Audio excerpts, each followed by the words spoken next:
Justo cuando cumplí 18 años, mis padres dijeron en la cena: a partir de mañana empiezas a trabajar en la fábrica textil donde labora tu padre.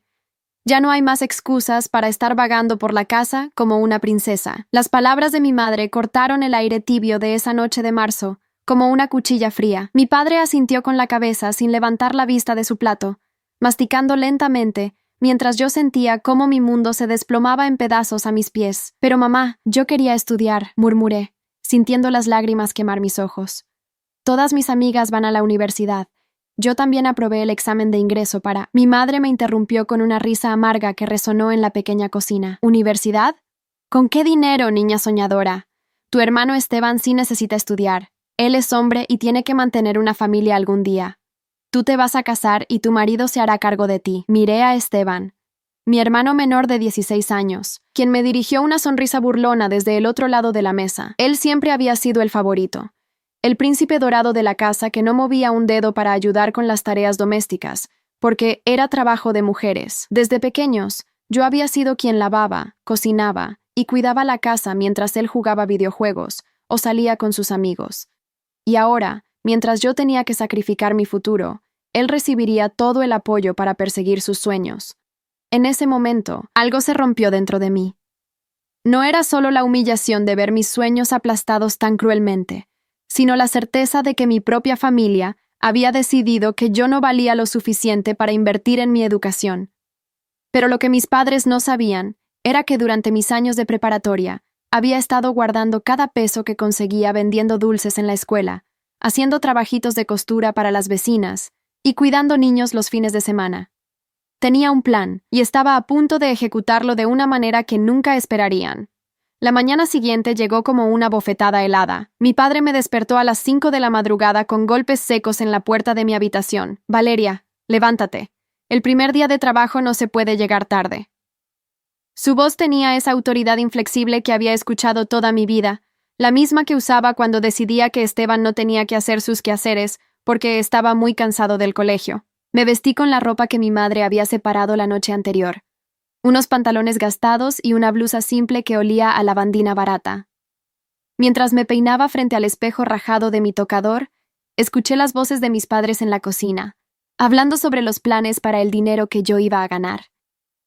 Con el sueldo de Valeria podemos comprarle la computadora nueva a Esteban para la universidad, decía mi madre con emoción. Y también podemos arreglar ese techo que gotea en su habitación. El trayecto en autobús hasta la fábrica textil fue silencioso y tenso. Mi padre leía un periódico deportivo mientras yo miraba por la ventana sucia, viendo pasar las casas de mis compañeras de clase que en ese momento se estarían preparando para otro día de estudio. Algunas de ellas ya habían recibido sus cartas de aceptación universitaria. Sara había sido aceptada en medicina, Ana en ingeniería y Lucía en diseño gráfico. Todas tenían familias que creían en su potencial, que estaban dispuestas a hacer sacrificios para verlas triunfar. La fábrica era un edificio gris y monótono que se alzaba como una prisión en medio de un barrio industrial. El olor a químicos y tela sintética me golpeó en la cara apenas cruzamos la entrada principal. Mi padre me presentó al supervisor, don Ramiro, un hombre de unos 50 años con barriga prominente y mirada lasciva que me recorrió de arriba abajo como si fuera mercancía en exhibición. «Así que esta es tu niña», dijo con una sonrisa que me hizo sentir náuseas. «Está muy guapa para trabajar en las máquinas. Mejor la ponemos en el área de empaque, donde puede estar más cómoda». La forma en que pronunció cómoda hizo que se me erizara la piel. Mi padre se limitó a asentir y estrechar la mano del supervisor como si acabara de cerrar un negocio. Me asignaron a una mesa larga donde otras 6 mujeres doblaban y empacaban camisetas en bolsas plásticas. Todas lucían cansadas, con las manos ásperas y los rostros marcados por años de trabajo repetitivo. La mujer a mi lado, doña Carmen, tenía unos 40 años y 3 hijos que mantener sola. «Niña bonita», me susurró durante el primer descanso, «si tienes alguna oportunidad de salir de aquí, tómala. Yo llevo 20 años en este lugar y mis manos ya ni sienten nada». El primer día se extendió como una eternidad. Mis dedos se volvieron torpes tratando de seguir el ritmo de empaque que exigían. El supervisor pasaba cada hora, siempre encontrando una excusa para acercarse demasiado, para poner su mano en mi hombro, o hacer comentarios sobre mi juventud y energía. Las otras trabajadoras lo miraban con una mezcla de asco y resignación, como si hubieran aceptado que los hombres como él eran parte inevitable de su realidad laboral. Cuando finalmente terminó la jornada, mis piernas temblaban de cansancio y mis ojos ardían por el aire cargado de pelusa textil. Durante el viaje de regreso, mi padre me preguntó cómo había estado mi primer día de trabajo. Bien, mentí, sin ganas de darle detalles sobre la humillación constante y las miradas invasivas del supervisor. Don Ramiro dice que tienes potencial, agregó mi padre con orgullo, sin sospechar el verdadero significado detrás de esas palabras. Esa noche, durante la cena, Esteban habló emocionado sobre sus planes para la universidad. Papá, mi profesor de matemáticas dice que puedo conseguir una beca parcial si mejoro mis calificaciones en ciencias. Mi madre lo miraba con adoración, sirviendo generosas porciones de la mejor carne en su plato. Claro que sí, mi amor. Con el trabajo de tu hermana, vamos a poder pagar todo lo que necesites para tus estudios. Sentí una punzada de rabia en el pecho al escuchar cómo planificaban mi futuro sin consultarme, cómo habían reducido mi existencia a una fuente de dinero para financiar los sueños de mi hermano.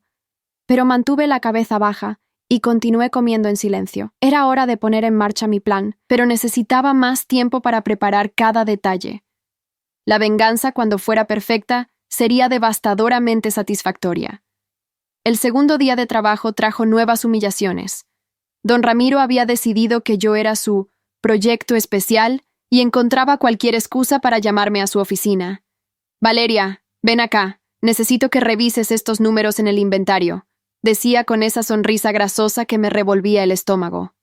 Una vez en su oficina, cerraba la puerta y se acercaba más de lo necesario, hablando en voz baja sobre oportunidades especiales para chicas lindas y trabajadoras como yo. Las otras trabajadoras me advirtieron durante el almuerzo. Ese hombre es un depredador, me susurró doña Carmen mientras comíamos nuestros sándwiches baratos. Hay rumores de que ha abusado de varias chicas jóvenes que han pasado por aquí, pero nadie dice nada porque necesitamos el trabajo. Sus palabras me llenaron de terror y asco, pero también de una determinación fría. No iba a permitir que este hombre me tocara, y definitivamente no iba a pasar el resto de mi vida en este infierno industrial. Durante las siguientes semanas, desarrollé una rutina de supervivencia. Llegaba temprano para evitar estar sola con el supervisor, almorzaba siempre acompañada, y me las arreglaba para salir rápidamente al final del día. Pero don Ramiro se volvía más insistente, más atrevido en sus acercamientos. Un viernes por la tarde, cuando la mayoría de las trabajadoras ya se habían ido, me acorraló en el cuarto de suministros. Valeria, creo que tú y yo podríamos llegar a un acuerdo muy beneficioso, dijo, bloqueando la salida con su cuerpo corpulento. Yo puedo hacer que tu trabajo aquí sea mucho más fácil, tal vez incluso conseguirte un ascenso. Sus ojos brillaban con una lujuria repugnante mientras extendía su mano para tocar mi brazo. En ese momento, algo en mí se encendió como una llama furiosa. «No me toque», le dije con una voz que sonó más fuerte y firme de lo que me sentía. «Y aléjese de mí ahora mismo». Don Ramiro se rió como si mi resistencia fuera encantadora. «No seas tímida, preciosa. Todas las chicas nuevas se ponen nerviosas al principio, pero luego entienden cómo funcionan las cosas aquí». Intentó agarrar mi muñeca, pero yo me aparté bruscamente y corrí hacia la salida. Esa noche no le conté nada a mi familia sobre el incidente. Sabía exactamente lo que dirían, que era mi culpa por provocar al supervisor, que debía ser más cuidadosa con mi comportamiento, que tal vez había malinterpretado sus intenciones. Era la misma lógica que habían usado toda mi vida para justificar el trato preferencial hacia Esteban y la negación sistemática de mis derechos y sueños. Pero esa noche, sola en mi habitación, tomé una decisión que cambiaría todo. Saqué una pequeña caja de zapatos que guardaba debajo de mi cama, donde había estado ahorrando dinero en secreto durante años. Conté los billetes cuidadosamente, 4,000 pesos. No era una fortuna, pero era suficiente para la primera fase de mi plan.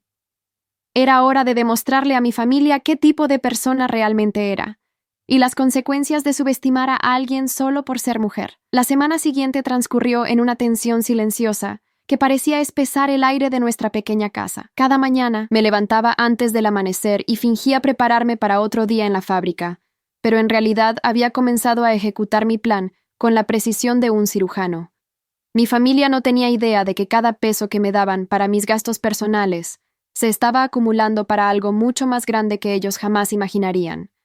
El lunes por la mañana, después de que mi padre se fuera al trabajo y Esteban saliera para el colegio. Le dije a mi madre que tenía dolor de estómago y que llegaría tarde a la fábrica. Ella apenas levantó la vista de la telenovela que estaba viendo. No hagas esto una costumbre, Valeria. Necesitamos que ese dinero llegue completo cada quincena. Sus palabras fueron como clavos oxidados en mi corazón, confirmando una vez más que para ella yo no era más que una máquina de generar ingresos. En lugar de ir a la fábrica, me dirigí al centro de la ciudad con una determinación que nunca había sentido antes. Mi primera parada fue la oficina de admisiones de la Universidad Nacional, donde había sido aceptada meses atrás para estudiar contabilidad pública. La señora que me atendió, doña Patricia, recordaba mi caso. Valeria, pensé que habías decidido no estudiar este semestre. Tu plaza todavía está disponible, pero necesitas pagar la matrícula antes del viernes para no perderla. Le entregué un sobre con 2,000 pesos en efectivo, exactamente la mitad de mis ahorros secretos. Quiero confirmar mi inscripción, le dije con una firmeza que me sorprendió incluso a mí. Doña Patricia sonrió mientras procesaba los documentos. ¿Tus padres están al tanto de esta decisión?, preguntó casualmente. Se enterarán muy pronto, respondí, sintiendo una mezcla de emoción y terror corriendo por mis venas. Mi segunda parada fue una pequeña pensión cerca de la universidad que había visto anunciada en el periódico. La dueña, una señora mayor llamada Doña Esperanza, me mostró una habitación pequeña pero limpia en el segundo piso. Son 500 pesos al mes, incluyendo servicios básicos, explicó. La cocina se comparte con otras 2 estudiantes, y hay reglas estrictas sobre visitas y ruido. Le pagué el primer mes por adelantado, y reservé la habitación para el siguiente lunes. El martes decidí faltar nuevamente al trabajo, inventando una cita médica inexistente. Esta vez fui a una tienda de segunda mano, donde compré ropa usada pero decente para la universidad. 2 pantalones, 3 blusas y un par de zapatos que no me hacían ver como una obrera de fábrica. También compré una mochila resistente y algunos útiles escolares básicos. Todo me costó 300 pesos, dejándome con poco más de 1,000 pesos para sobrevivir las primeras semanas. Durante estos días de ausencias justificadas, don Ramiro había comenzado a hacer preguntas sobre mi paradero. Mi padre llegó a casa el martes por la noche con el ceño fruncido. El supervisor pregunta si estás enferma. Dice que has faltado 2 días esta semana. Mantuve mi expresión neutral mientras mentía con naturalidad. He tenido problemas estomacales, papá. Creo que es por el estrés del trabajo nuevo. Mi madre intervino inmediatamente. No puede estar faltando tanto. Necesitamos ese dinero para los gastos de Esteban. El miércoles regresé a la fábrica para no levantar más sospechas, pero también para ejecutar la parte más arriesgada de mi plan. Don Ramiro me recibió con esa sonrisa oleosa que ya conocía demasiado bien. Valeria, mi niña, me tenías preocupado. Pensé que tal vez estabas evitándome por alguna razón. Se acercó demasiado mientras hablaba, y pude oler su aliento cargado de café barato y cigarrillos. Para nada, don Ramiro. Respondí con una dulzura falsa que me costó toda mi fuerza de voluntad. De hecho, he estado pensando en nuestra conversación del viernes pasado. Sus ojos se iluminaron inmediatamente, interpretando mis palabras como una invitación. Ah, qué bueno escuchar eso, preciosa. ¿Por qué no vienes a mi oficina después del almuerzo para que hablemos más cómodamente? Lo que don Ramiro no sabía era que durante mi tiempo libre había investigado las políticas de la empresa sobre acoso sexual y había descubierto que la fábrica tenía contratos importantes con el gobierno que se podían cancelar por violaciones a los derechos laborales. También había aprendido a usar la grabadora de voz en mi teléfono celular, una tecnología que don Ramiro, en su arrogancia e ignorancia, subestimaba completamente. A la hora del almuerzo, activé disimuladamente la grabadora de mi teléfono y me dirigí a la oficina del supervisor. Lo que registré durante los siguientes 20 minutos fue una confesión completa de sus actividades predatorias, cómo había acosado a docenas de trabajadoras jóvenes, cómo usaba su posición de poder para chantajear sexualmente a mujeres desesperadas por conservar sus empleos, y cómo la gerencia general hacía la vista gorda porque él mantenía la productividad alta y los costos bajos. Cuando don Ramiro intentó tocarme físicamente, fingí un ataque de pánico y salí corriendo de su oficina, pero no antes de haber obtenido evidencia suficiente para destruir su carrera y potencialmente cerrar toda la fábrica. Esa tarde, copié la grabación en 3 dispositivos diferentes y envié copias anónimas al Ministerio del Trabajo, a la gerencia corporativa de la empresa y a un periódico local conocido por exponer casos de corrupción laboral. El jueves llegué al trabajo sabiendo que sería mi último día, pero fingiendo normalidad absoluta. Don Ramiro estaba nervioso, tal vez sospechando que algo había cambiado, pero no podía precisar qué. Durante el día, noté movimiento inusual en las oficinas administrativas. Hombres en trajes que claramente no eran empleados regulares, conversaciones tensas entre supervisores y una atmósfera general de crisis que se respiraba en el aire. A las 3 de la tarde, una comitiva oficial llegó a la fábrica. Eran inspectores del Ministerio del Trabajo acompañados por agentes de la Policía Laboral. Vi desde mi puesto de empaque cómo se dirigían directamente a la oficina de don Ramiro, y minutos después lo escoltaron fuera del edificio con las manos esposadas. Las trabajadoras veteranas como doña Carmen intercambiaron miradas de asombro y alivio, aunque ninguna entendía completamente qué había desencadenado esta operación tan súbita. Esa noche, cuando mi padre llegó a casa, estaba furioso y confundido. Cerraron la fábrica temporalmente, anunció, dejando caer pesadamente su cuerpo en la silla de la cocina. Arrestaron a don Ramiro por acoso sexual y están investigando a toda la administración.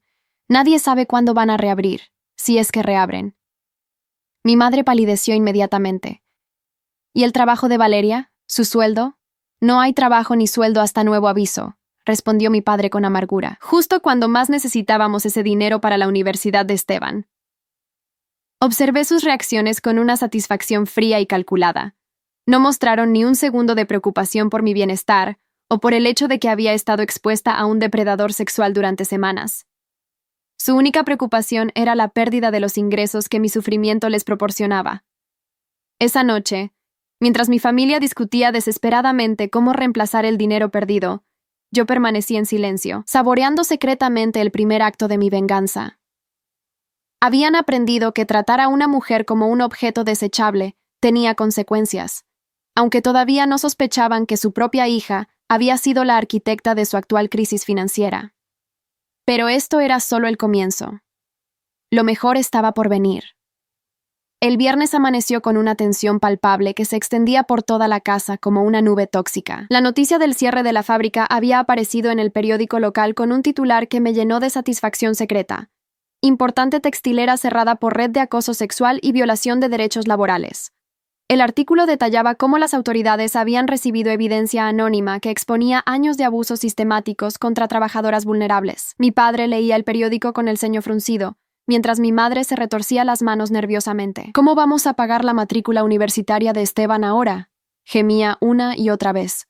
Su futuro se está arruinando por culpa de estos escándalos. Era fascinante observar cómo incluso en una crisis causada por abuso sexual hacia mujeres, su única preocupación seguía siendo el impacto en el futuro de mi hermano. Esteban, por su parte, había desarrollado una actitud de víctima que me resultaba particularmente repugnante. No es justo, se quejaba mientras comía el desayuno que yo había preparado como todas las mañanas. Yo no tengo la culpa de que cerraran esa fábrica. Mis compañeros ya están comprando sus libros universitarios y yo aquí sin saber si voy a poder estudiar. La ironía de sus palabras era deliciosa. Él tampoco tenía la culpa, pero yo sí la tenía de haber nacido mujer en una familia que valoraba más los sueños masculinos. Durante el desayuno, anuncié casualmente que había conseguido una entrevista de trabajo en una oficina del centro. Es para un puesto de auxiliar contable, expliqué, manteniendo mi voz neutral. Pagan menos que la fábrica, pero al menos es algo. Mi familia asintió distraídamente, más preocupada por sus propios problemas que por los detalles de mi nueva oportunidad laboral. Si hubieran prestado atención, habrían notado la sonrisa casi imperceptible que se dibujó en mis labios. Me vestí con una de las blusas nuevas que había comprado en secreto y salí de casa como si fuera a una entrevista real. En realidad, me dirigí a la universidad para asistir a la orientación académica para estudiantes de primer semestre. El campus bullía de actividad. Jóvenes como yo cargando libros, discutiendo horarios de clases, haciendo planes para el futuro. Por primera vez en meses, me sentí como si perteneciera a algún lugar que valoraba mi potencial intelectual. La orientación duró toda la mañana. Aprendí sobre los programas de becas de trabajo-estudio, las oportunidades de pasantías en empresas locales y los recursos de apoyo académico disponibles para estudiantes de bajos recursos. Una consejera estudiantil, la licenciada Mónica Herrera, me explicó que podía solicitar un empleo de medio tiempo en la biblioteca universitaria que me permitiría estudiar mientras trabajaba y complementar mis ingresos sin sacrificar mi educación. Por la tarde, en lugar de regresar a casa inmediatamente, decidí dar un paseo por el centro histórico de la ciudad. Quería saborear mis últimas horas como hija obediente antes de revelar la verdad que cambiaría todo para siempre. Me senté en una banca del Parque Central, observando a las familias que paseaban juntas, a los padres que empujaban carriolas y a las madres que sostenían las manos de sus hijos pequeños con cariño genuino. Una pareja de mediana edad pasó frente a mí, discutiendo los planes universitarios de su hija. «Mira, Roberto», decía la mujer, «Sandra necesita esa laptop nueva para sus clases de diseño gráfico. Si tenemos que trabajar horas extra para pagarla, lo haremos. Su educación es la inversión más importante que podemos hacer». El hombre asintió. «Tienes razón, Carmen. Nuestra hija tiene talento y merece todas las oportunidades que podamos darle». Sus palabras fueron como puñales en mi corazón, recordándome todo lo que mi propia familia me había negado, pero también alimentaron la determinación fría que crecía dentro de mí como una llama inextinguible. Esa noche, durante la cena, ejecutaría el golpe final de mi plan. Era hora de que mi familia conociera las verdaderas consecuencias de sus decisiones y prejuicios. Regresé a casa cerca de las 6 de la tarde, fingiendo cansancio por el largo día de búsqueda de empleo. Mi madre había preparado la cena: arroz con pollo y frijoles, la misma comida simple que comíamos casi todos los días por razones económicas. Mientras ponía la mesa, escuché a mis padres en la sala, hablando en voz baja sobre sus apuros financieros y las opciones limitadas que tenían para el futuro de Esteban. «Tal vez podamos pedir un préstamo al banco», sugería mi madre con voz desesperada. «O hablar con tu hermano para que nos ayude con algo de dinero». Mi padre negaba con la cabeza. «Mi hermano ya nos ha prestado demasiado. ¿Y los bancos? Con mi historial crediticio no creo que me aprueben nada». Sus voces tenían un tono de derrota que me habría dado lástima en otras circunstancias, pero no después de años de sentirme invisible en mi propia casa. Durante la cena, mantuve una conversación casual sobre mi día, inventando detalles sobre oficinas visitadas y gerentes entrevistados. Esteban comía distraídamente mientras revisaba mensajes en su teléfono, probablemente de compañeros que ya tenían sus planes universitarios asegurados. Mis padres intercambiaban miradas preocupadas cada vez que el tema del dinero surgía indirectamente en la conversación. Cuando terminamos de cenar y mientras mi madre recogía los platos, tomé una respiración profunda y anuncié: «Familia, tengo algo importante que decirles». El tono de mi voz era diferente, más serio y adulto de lo que habían escuchado antes. Los tres se giraron para mirarme con curiosidad y tal vez un poco de alarma. Era el momento que había estado esperando. El momento en que mi vida cambiaría para siempre y ellos entenderían quién realmente era su hija y hermana. «He tomado una decisión sobre mi futuro», continué, manteniendo mi voz firme y clara. «Una decisión que va a sorprenderlos mucho, pero que debieron haber visto venir desde hace años». Mi padre frunció el ceño. Mi madre dejó de limpiar la mesa, y Esteban finalmente levantó la vista de su teléfono. El silencio que siguió era espeso y tenso, cargado de presagios de la tormenta que estaba a punto de desatar sobre sus vidas cómodamente predecibles. «Mañana lunes comienzo mi primer semestre universitario», anuncié con una calma que contrastaba dramáticamente con la bomba emocional que acababa de detonar en el comedor familiar. «Ya pagué la matrícula, tengo mi horario de clases y me mudo a una pensión cerca del campus». Las palabras salieron de mi boca como balas certeras, cada una diseñada para maximizar el impacto en sus rostros estupefactos. El silencio que siguió fue tan denso que podía escuchar el tic-tac del viejo reloj de pared en la cocina. Mi padre fue el primero en reaccionar. Sus ojos se entrecerraron y su mandíbula se tensó como un resorte a punto de saltar. «¿De qué diablos estás hablando, Valeria? ¿Con qué dinero? ¿De dónde sacaste para pagar una universidad?» Mi madre se había puesto pálida como un papel, con una mano aferrada al respaldo de una silla, como si necesitara apoyo físico para procesar lo que acababa de escuchar. «No, no puede ser cierto. Tú no tienes dinero. Tu trabajo en la fábrica apenas empezaba y ahora ni siquiera eso tienes». Esteban, por su parte, había bajado completamente su teléfono y me miraba con una expresión que mezclaba incredulidad con algo que podría haber sido admiración, aunque rápidamente la reemplazó con su característica expresión de molestia. «Esto tiene que ser una broma, Valeria. ¿Desde cuándo tú tomas decisiones importantes sin consultar a la familia?» Me levanté lentamente de mi silla, sintiendo una fuerza nueva corriendo por mis venas. Era la primera vez en mi vida que tenía toda la atención de mi familia, y no porque hubiera hecho algo mal o porque necesitaran que lavara los platos. «He estado ahorrando dinero durante años», expliqué con una voz que sonaba extrañamente madura incluso para mí. «Cada peso que conseguía vendiendo dulces en la escuela, cada pago por cuidar niños, cada moneda que encontraba en mis bolsillos. Mientras ustedes planeaban mi futuro como trabajadora de fábrica, yo estaba construyendo mi propio camino. La revelación golpeó a mi padre como un puñetazo. Su rostro se enrojeció con una ira que reconocí inmediatamente. Esa plata era para ayudar a la familia. Si tenías dinero guardado, debiste haberlo dicho cuando estábamos discutiendo cómo pagar los estudios de tu hermano. Su reacción confirmó exactamente lo que yo esperaba. Para él, mi dinero, ganado con mi propio esfuerzo y sacrificio, automáticamente pertenecía a la familia, específicamente a financiar el futuro de Esteban. La idea de que yo pudiera tener derecho a usar mis propios ahorros para mi propia educación era aparentemente revolucionaria e inaceptable. ¿Mi dinero para los estudios de Esteban? Repetí, permitiendo que una nota de incredulidad tiñera mi voz. ¿El mismo Esteban que nunca ha movido un dedo para contribuir económicamente a esta casa?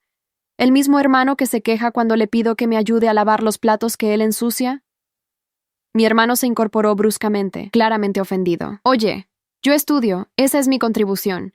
Y además, soy menor que tú. Su argumento era tan débil que casi me dio risa, pero la situación era demasiado seria para burlas. Estudias, repetí lentamente, igual que yo lo hice, con la diferencia de que yo también trabajaba, ahorraba y mantenía esta casa funcionando. Y ahora que tengo 18 años y la oportunidad de construir mi futuro, ¿se supone que debo sacrificarlo para que tú puedas ir cómodamente a la universidad? Mi madre finalmente encontró su voz, aunque sonaba temblorosa y desesperada. Valeria, hija, no entiendes la situación familiar. Esteban es el hombre de la casa después de tu padre. Él va a necesitar una carrera para mantener a su futura esposa e hijos. Tú te vas a casar y tu marido se hará cargo de todo. Sus palabras revelaron la profundidad de su mentalidad retrógrada con una claridad cristalina. Para ella, mi valor como ser humano estaba limitado por mi género, mi futuro predeterminado por tradiciones machistas que relegaban a las mujeres a roles de dependencia eterna. ¿Y si no me caso, mamá? Pregunté con una calma que la sorprendió. ¿Y si quiero ser independiente? ¿Y si tengo la capacidad intelectual para destacar en una carrera profesional? ¿Esas posibilidades simplemente no existen en su visión de mi futuro? Mi padre golpeó la mesa con el puño, haciendo temblar los vasos vacíos.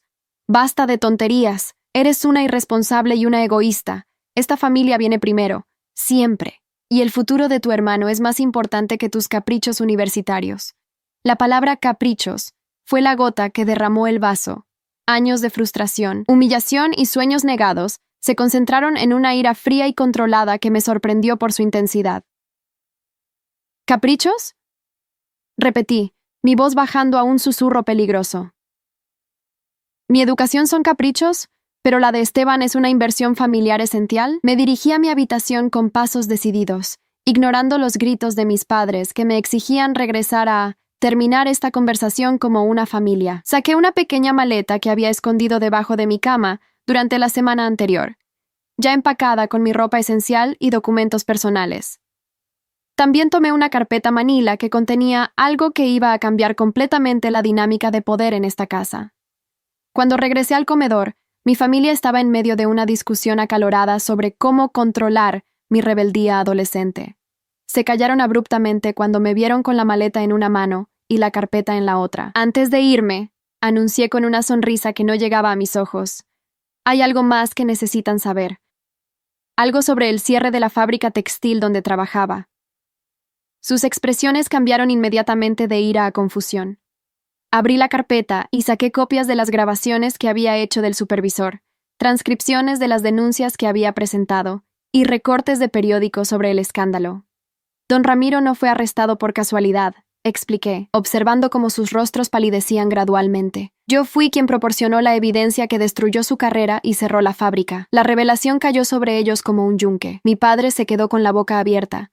Mi madre se llevó las manos al pecho, y Esteban simplemente me miró como si me hubiera transformado en una persona completamente diferente ante sus ojos.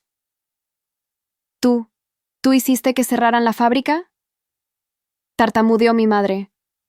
¿Tú causaste que tu padre perdiera su trabajo? ¿Que perdiéramos el dinero que necesitábamos para Esteban? Su reacción fue exactamente lo que esperaba. Ni una palabra de preocupación por el acoso sexual que había sufrido, ni un segundo de orgullo por mi valentía al denunciar a un depredador. Solo lamentaciones por las consecuencias económicas que afectaban a los hombres de la familia. Causé que un abusador sexual fuera llevado ante la justicia.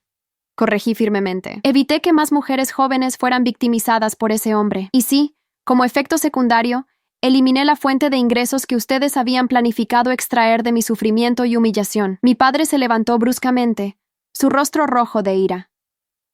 Eres una traidora. Traicionaste a tu propia familia. Todo por tus ideas feministas locas y tu egoísmo. La acusación de traición fue particularmente deliciosa viniendo de un hombre que había entregado a su propia hija a un depredador sexual sin pestañear, solo para asegurar un ingreso familiar. ¿Traición? Repetí, saboreando la ironía. Como cuando ustedes decidieron que mi único valor era como fuente de dinero para financiar los sueños de Esteban. Como cuando me enviaron a trabajar con un acosador sin importarles mi seguridad o bienestar. Tomé la manija de mi maleta y me dirigí hacia la puerta. La diferencia entre ustedes y yo, dije sin voltearme, es que yo lucho por mi futuro sin destruir el de otros. Ustedes estaban dispuestos a sacrificar mi vida entera para que Esteban pudiera tener comodidades que no se había ganado. Si sales por esa puerta, no vuelvas más, gritó mi padre, jugando su última carta de control paternal. Esta familia no necesita traidoras. Me detuve en el umbral y me volví para mirarlos una última vez. Tienen razón, dije con una sonrisa serena.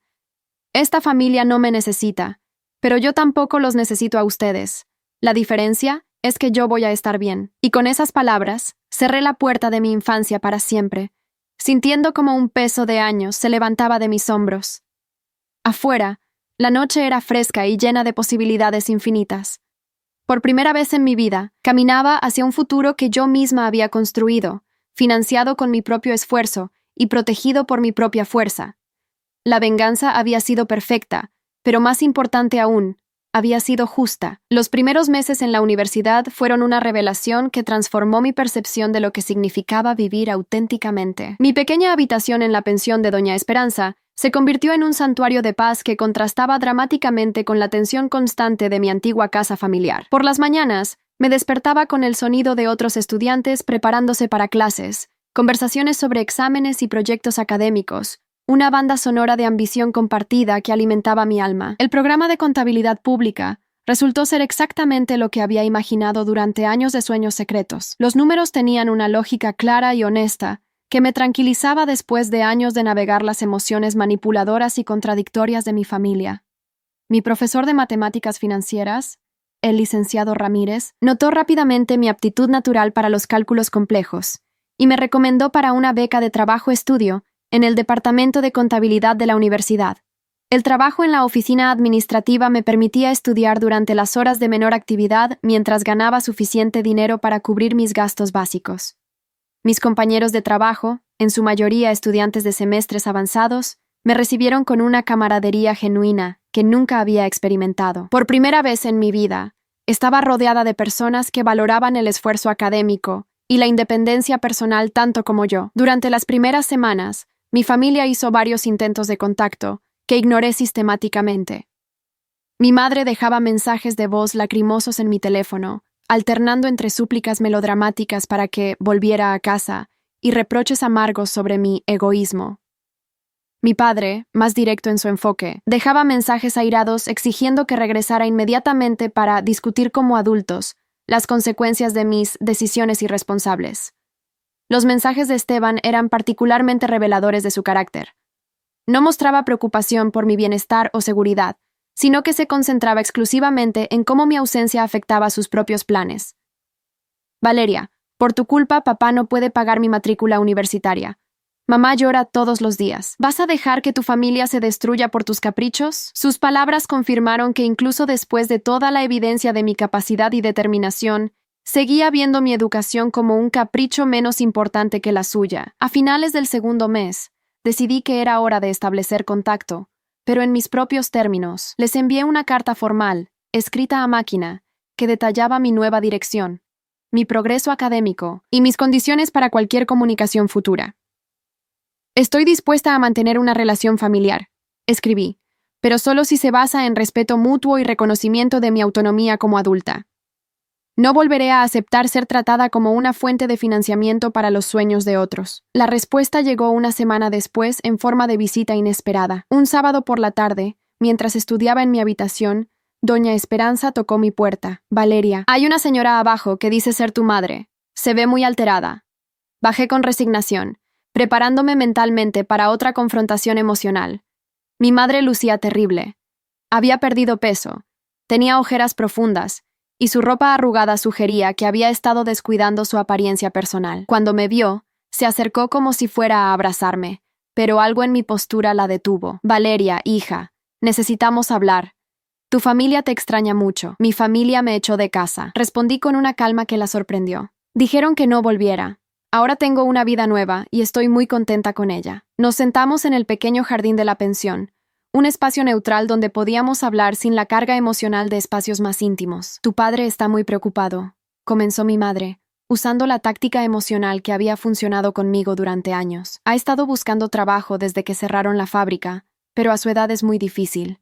Y Esteban, el pobre no ha podido matricularse en la universidad. Sus amigos ya empezaron clases y él se siente muy mal. Cada palabra estaba diseñada para generar culpa, para activar mi antiguo instinto de sacrificarme por el bienestar familiar. Pero meses de independencia habían fortalecido mi perspectiva, y pude ver claramente la manipulación detrás de sus lágrimas. ¿Y cómo está mi padre manejando el hecho de que envió a su hija a trabajar con un acosador sexual? Pregunté directamente. Mi madre evitó mi mirada, confirmando que la familia había evitado discutir esa parte inconveniente de la historia. Valeria, tu padre no sabía sobre los problemas con el supervisor. Si hubiera sabido, nunca te habría enviado allí. Pero cuando se enteró, ¿se preocupó por mi seguridad o solo por la pérdida de dinero? Insistí. El silencio que siguió fue respuesta suficiente. ¿Y ahora que saben que tuve el valor de denunciar a ese hombre y proteger a otras mujeres, sienten orgullo por mi coraje o solo resentimiento por las consecuencias económicas? Mi madre comenzó a llorar, pero sus lágrimas ya no tenían el poder de manipularme que habían tenido antes. No entiendes la situación familiar, hija. Sin tu ayuda, no podemos pagar los estudios de Esteban. ¿Vas a dejar que tu hermano pierda su futuro? La pregunta reveló que fundamentalmente nada había cambiado en su mentalidad. Seguían viendo mi educación e independencia como menos importantes que las necesidades de Esteban. Seguían esperando que sacrificara mi futuro por el de él. Mamá, dije suavemente, Esteban puede trabajar y estudiar al mismo tiempo, como estoy haciendo yo. Puede solicitar becas, como hice yo. Puede ahorrar dinero durante años para pagar su educación, como hice yo. La diferencia es que ustedes nunca le han exigido que desarrolle esa clase de determinación y autosuficiencia, porque asumieron que siempre habría una mujer dispuesta a sacrificarse por él. Es diferente, protestó mi madre. Él es hombre, tiene que mantener una familia algún día. Las mujeres también pueden mantener familias, la interrumpí firmemente. Las mujeres también pueden tener carreras exitosas. Las mujeres también merecen oportunidades de desarrollar su potencial intelectual. Y esta mujer en particular no va a desperdiciar su vida financiando los sueños de un hermano que nunca ha valorado su sacrificio. La conversación terminó sin resolución, como sabía que sería. Mi madre se fue con lágrimas en los ojos, pero yo me sentí más fuerte que nunca. Había enfrentado el chantaje emocional familiar y había salido victoriosa, con mi nueva vida intacta y mis principios inquebrantables. Esa noche, mientras estudiaba para un examen de estadística, reflexioné sobre cuánto había cambiado en tan poco tiempo. La venganza inicial contra la fábrica había sido satisfactoria, pero la verdadera victoria era esta. Estaba construyendo una vida donde mi valor no dependía de mi disposición a sacrificarme por otros, donde mis sueños eran tan importantes como los de cualquier hombre, donde mi futuro estaba en mis propias manos, capaces e inteligentes. 2 años después de abandonar mi casa familiar, mi vida había florecido de maneras que mis padres nunca habrían imaginado posibles para una mujer. Mi expediente académico estaba lleno de calificaciones sobresalientes que me habían ganado una beca completa de excelencia académica, liberándome de la necesidad de trabajar mientras estudiaba. Además, había sido seleccionada para un programa de intercambio estudiantil con una universidad en Costa Rica, una oportunidad que expandiría mis horizontes profesionales infinitamente más que cualquier trabajo de fábrica. El apartamento que compartía ahora con 2 compañeras de estudio era pequeño pero acogedor, decorado con plantas que cuidábamos entre las 3 y lleno de libros de texto que representaban nuestras diferentes carreras. María estudiaba psicología, Ana se especializaba en ingeniería industrial, y las 3 habíamos desarrollado una amistad basada en respeto mutuo y ambiciones compartidas. Por las noches estudiábamos juntas en la mesa del comedor, ayudándonos unas a otras con materias difíciles y celebrando cada éxito académico como un triunfo colectivo. Durante este tiempo, había mantenido contacto mínimo con mi familia, limitándome a responder ocasionalmente mensajes de texto de mi madre, con información básica sobre mi bienestar. Sus mensajes habían evolucionado de súplicas desesperadas a actualizaciones familiares que parecían diseñadas para generar lástima. Esteban había conseguido un trabajo de medio tiempo en una tienda de electrodomésticos, pero aún no había podido reunir suficiente dinero para la universidad. Mi padre había encontrado empleo en una construcción con un salario significativamente menor al que tenía en la fábrica, y la situación económica familiar era muy difícil. Un jueves por la tarde, mientras revisaba mi correo electrónico en la biblioteca universitaria, encontré un mensaje inesperado de mi primo Miguel, hijo de la hermana de mi madre. Miguel tenía 23 años, y siempre había sido uno de los pocos miembros de la familia extendida que me trataba con respeto genuino. Su mensaje era breve pero intrigante. Valeria, he escuchado algunas cosas sobre la situación familiar que creo que deberías saber. ¿Podríamos encontrarnos para hablar? Es importante. Acordamos reunirnos el sábado en una cafetería cerca del campus universitario. Miguel llegó puntualmente, luciendo ligeramente nervioso pero determinado a compartir información que claramente lo había estado molestando. Después de saludarnos cordialmente y ordenar nuestros cafés, fue directo al grano. Valeria, tu familia ha estado contando una versión muy diferente de los eventos que llevaron a tu partida. Comenzó, manteniendo contacto visual directo. Le han dicho a toda la familia extendida que te volviste rebelde, que abandonaste la casa sin razón y que estás siendo egoísta al negarte a ayudar económicamente con los estudios de Esteban. Sus palabras no me sorprendieron, pero confirmaron lo que había sospechado sobre la campaña de difamación que mi familia nuclear había lanzado para proteger su reputación. ¿Y qué versión específicamente están contando?, pregunté, curiosa por los detalles de su narrativa revisada. Dicen que conseguiste el trabajo en la fábrica, pero que luego inventaste historias sobre acoso sexual para justificar tu decisión de irte, explicó Miguel con visible incomodidad. Tu padre le dijo a mi mamá que el supervisor era un hombre respetable y que tú malinterpretaste su amabilidad paternal. También están diciendo que tienes dinero guardado que te niegas a compartir con la familia y que estás estudiando una carrera poco práctica solo para rebelarte contra ellos. La audacia de su revisión histórica era impresionante. Habían transformado mi valentía en denunciar a un depredador sexual en una invención maliciosa, mi trabajo duro para ahorrar dinero en egoísmo injustificado, y mi búsqueda de educación superior en una rebeldía adolescente sin fundamento. Era una obra maestra de manipulación narrativa, diseñada para mantener su imagen como víctimas de una hija ingrata. Pero aquí está lo interesante, continuó Miguel, bajando la voz. Mi mamá conoce a varias mujeres que trabajaron en esa fábrica textil. Cuando se corrió la voz sobre el escándalo del acoso sexual y el arresto del supervisor, estas mujeres comenzaron a hablar abiertamente sobre sus propias experiencias con don Ramiro. La versión que cuenta tu familia no coincide para nada con lo que realmente pasó allí.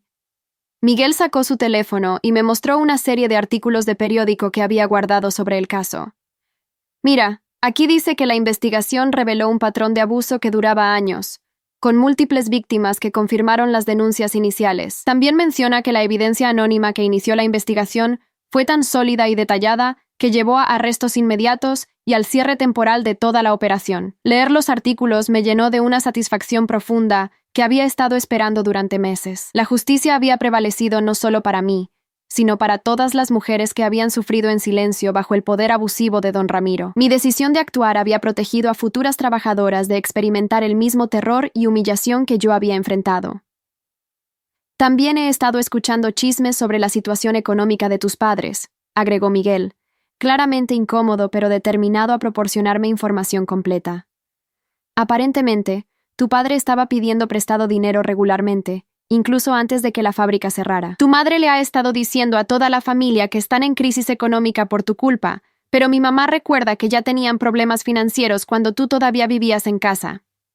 Esta revelación añadió una nueva dimensión a mi comprensión de la dinámica familiar. La crisis económica que habían atribuido a mi partida y al cierre de la fábrica aparentemente había sido un problema preexistente que habían estado ocultando detrás de planes grandiosos para el futuro universitario de Esteban, financiado por mi trabajo.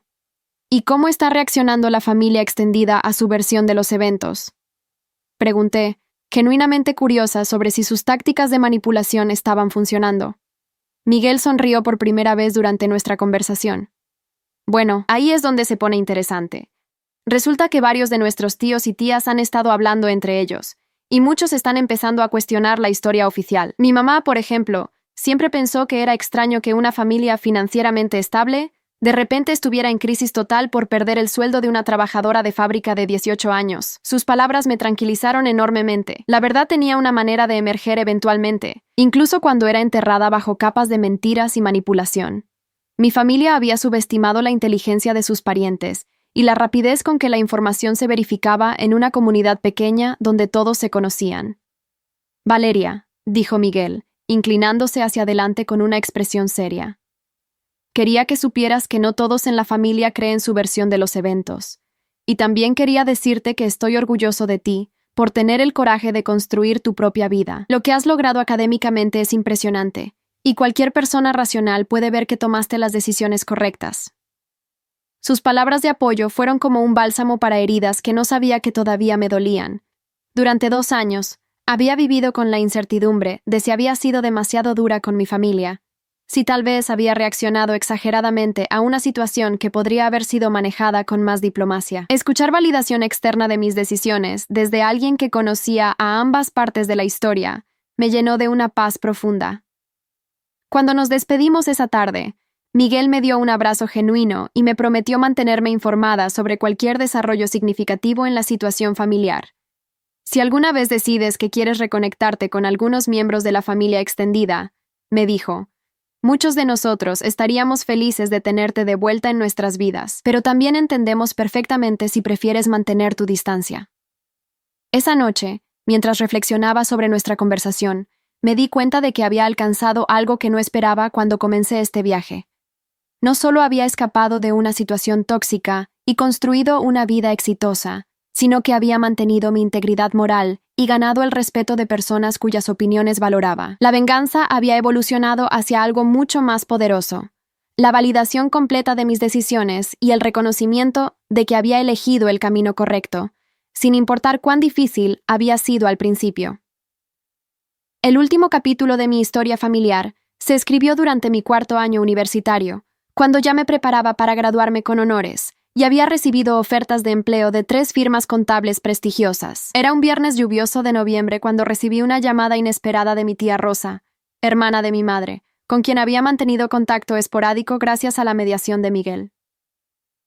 Valeria, necesito contarte algo que acaba de pasar, dijo. Su voz sonaba tensa y preocupada. Tu padre tuvo un accidente menor en la construcción donde trabaja.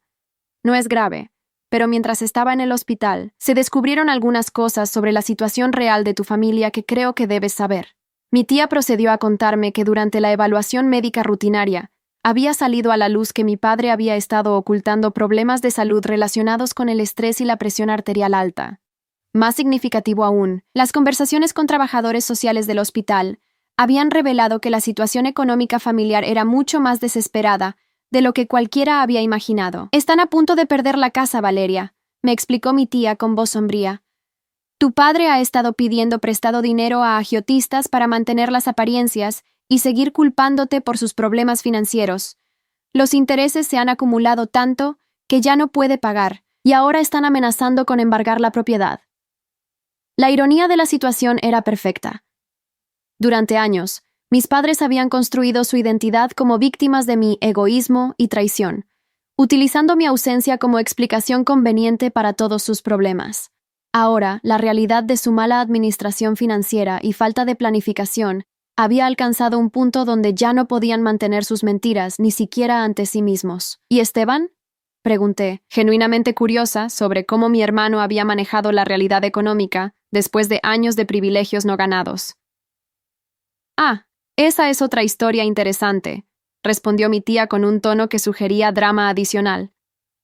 Esteban finalmente consiguió entrar a la universidad este año, pero usando un préstamo estudiantil que él mismo gestionó. Resulta que cuando se vio forzado a hacerse responsable de su propio futuro, desarrolló una ética de trabajo que nunca había mostrado antes. Está estudiando ingeniería y trabajando medio tiempo para pagar sus gastos. Esta información me sorprendió genuinamente. Por años, había asumido que Esteban era inherentemente flojo y dependiente, pero aparentemente la adversidad había activado capacidades que nunca había necesitado desarrollar, mientras sus padres lo protegían de las consecuencias de sus decisiones. Hay más, continuó mi tía.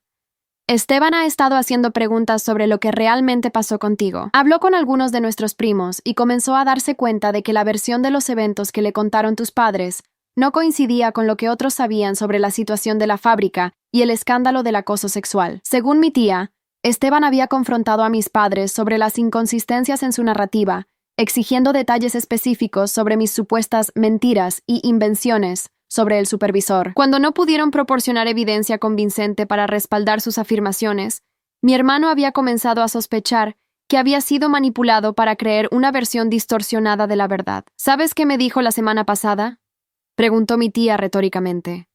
Que ojalá hubiera sido tan inteligente y trabajador como tú cuando tenía 18 años. Que tal vez si hubiera prestado atención a tu ejemplo en lugar de permitir que mis padres lo convencieran de que merecía privilegios especiales, habría estado mejor preparado para la vida real. Las palabras de Esteban, transmitidas a través de mi tía, representaban el tipo de reconocimiento que había esperado de él durante años. No era exactamente una disculpa, pero era un reconocimiento de que mi trabajo duro y determinación habían sido dignos de admiración y emulación, no de desprecio y explotación. Valeria, continuó mi tía, sé que has construido una vida hermosa sin ellos, y no te estoy pidiendo que hagas nada específico con esta información. Solo pensé que merecías saber que la verdad finalmente está saliendo a la luz, y que las consecuencias de años de decisiones pobres finalmente están alcanzando a quienes las tomaron. Después de colgar el teléfono, me senté en mi pequeña oficina de estudio, rodeada de libros de contabilidad avanzada y materiales para mi tesis de graduación, reflexionando sobre el arco completo de mi historia familiar.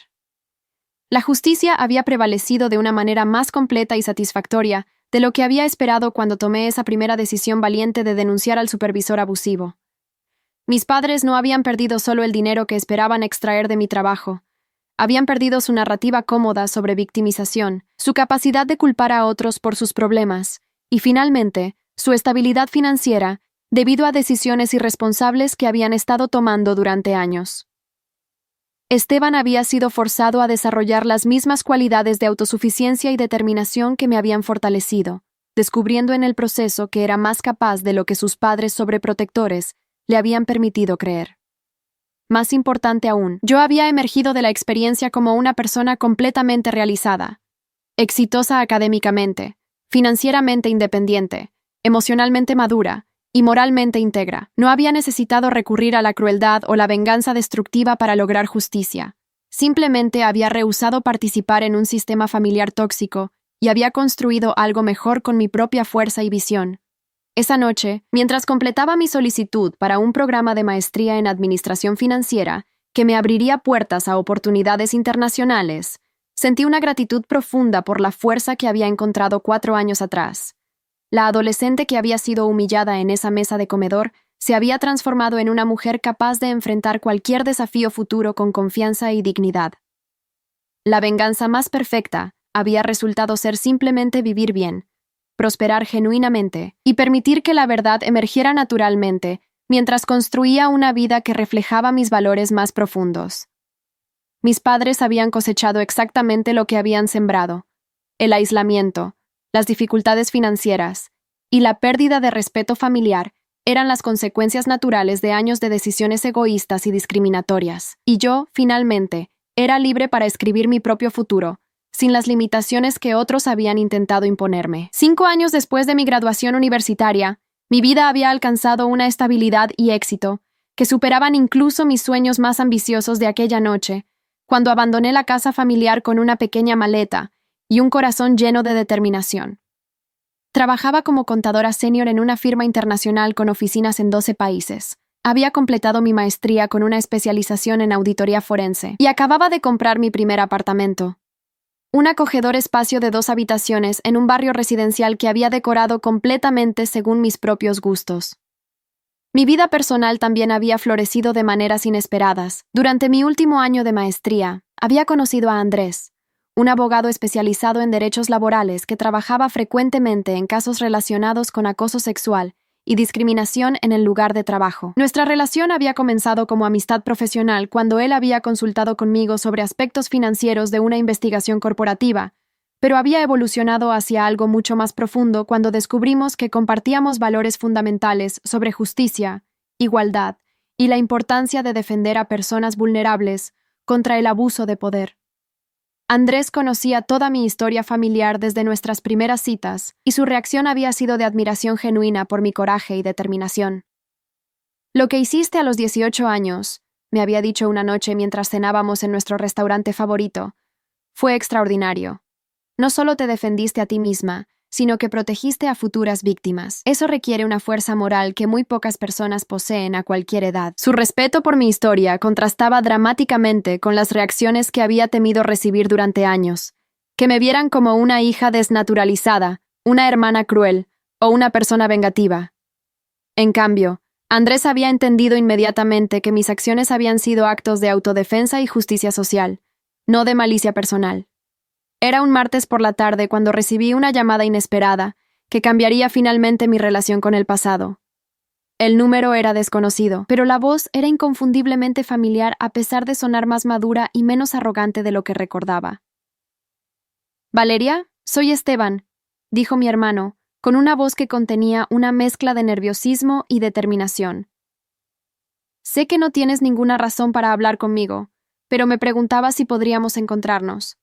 Hay muchas cosas que necesito decirte, y creo que las merezco escuchar desde hace años».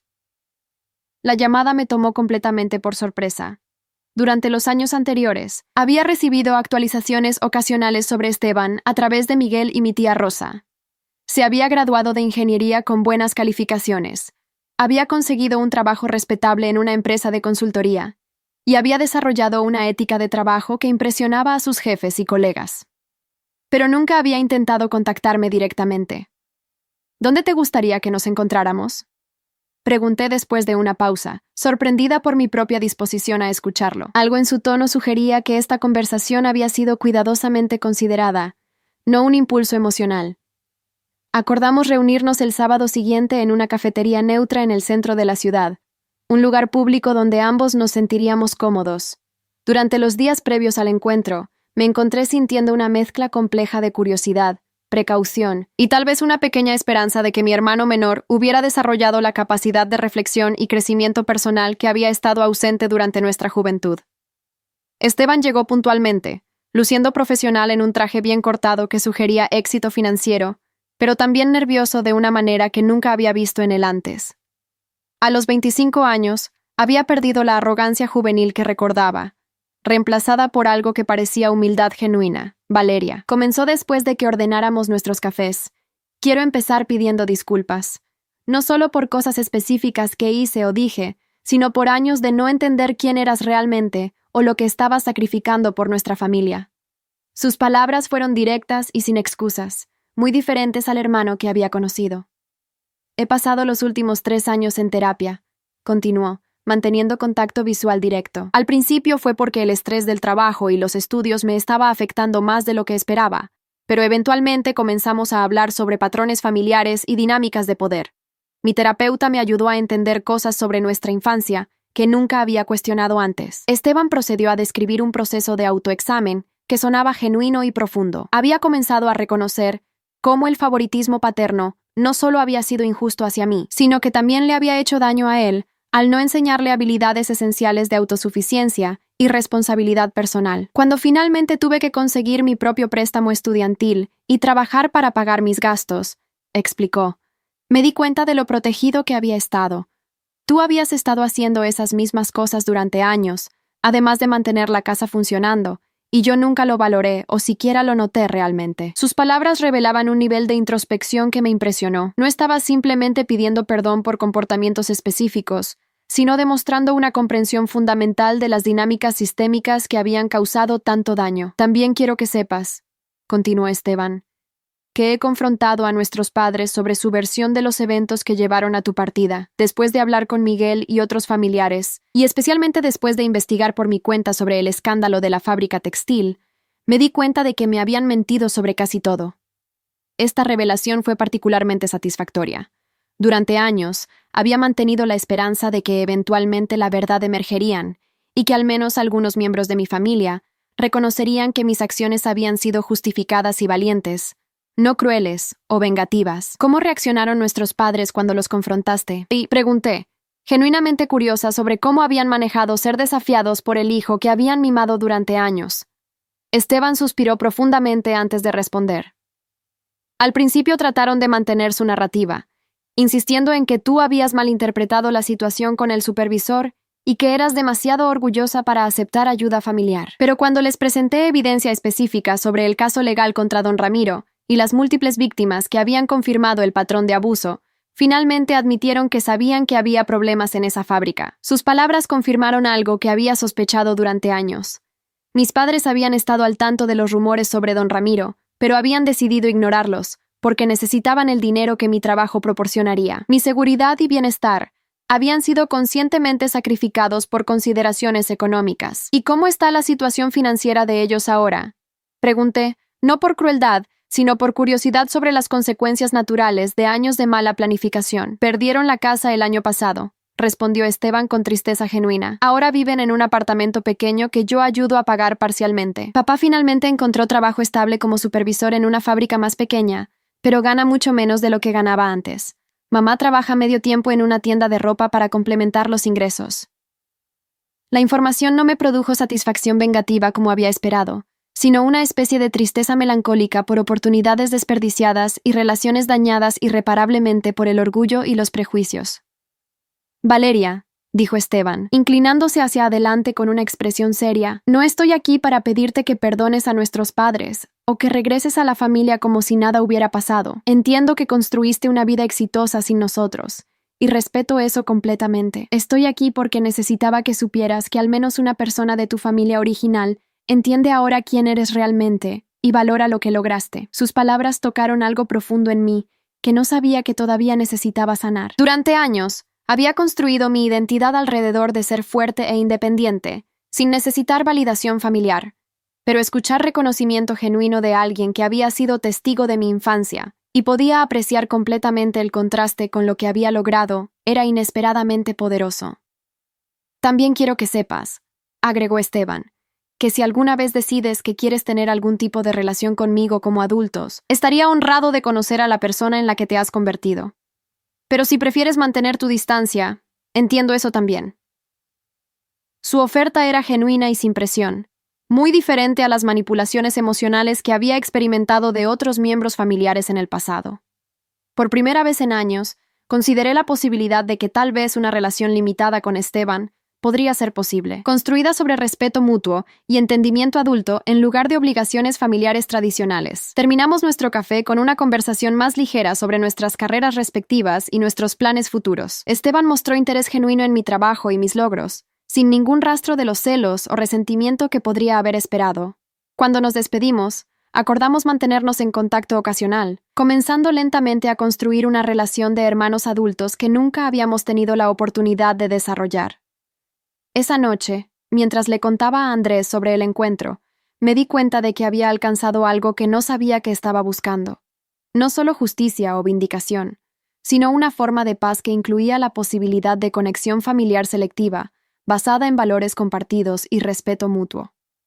Mi venganza había sido completa, no porque había destruido a mi familia, sino porque me había liberado para convertirme en quien realmente era, y eventualmente esa autenticidad había creado espacio para relaciones genuinas con aquellos capaces de crecimiento y cambio. Las personas que se habían negado a evolucionar habían perdido naturalmente mi presencia en sus vidas, mientras que aquellos dispuestos a reconocer la verdad y trabajar en sí mismos habían ganado la oportunidad de conocer a la mujer fuerte e íntegra en la que me había convertido. La justicia más perfecta había resultado ser simplemente vivir una vida auténtica y exitosa, permitiendo que las consecuencias naturales de las decisiones de otros se desarrollaran sin mi intervención, mientras mantenía la puerta abierta para aquellos genuinamente dispuestos a crecer y cambiar. Era una victoria más dulce y duradera que cualquier venganza que hubiera podido planificar.